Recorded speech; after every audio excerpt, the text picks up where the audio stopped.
मी मुख्यमंत्री असताना निर्णय घेतला होता की तिथे जे आपले सरकारी कर्मचारी होतात, बहुतांशी नाही सगळेच्या सगळे मराठी, त्या सर्व कर्मचाऱ्यांना तिथल्या तिथे घर द्यायचं, हा निर्णय मी घेतला होता मुख्यमंत्री म्हणून.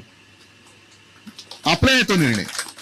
आणि कोर्टाला जागा आपण दुसरीकडे दिली होती.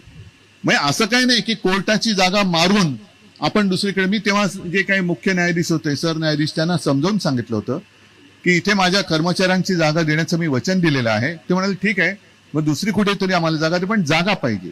मग ती जागा त्याच परिसरात दुसरीकडे आपण दिली होती. हे सगळं झालं होतं, कॅबिनेट मध्ये झालं.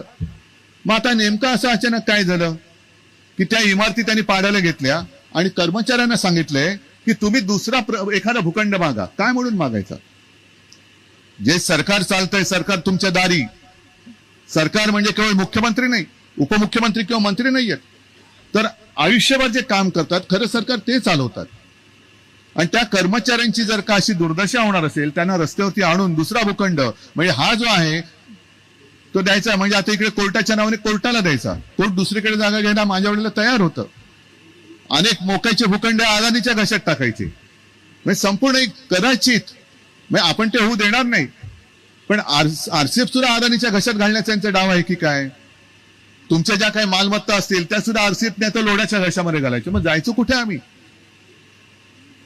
वांद्रे सरकारी कर्मचाऱ्यांची जी वसाहत आहे त्यांना तिथल्या तिथे घरं मिळालीच पाहिजे, जी मी दिली होती.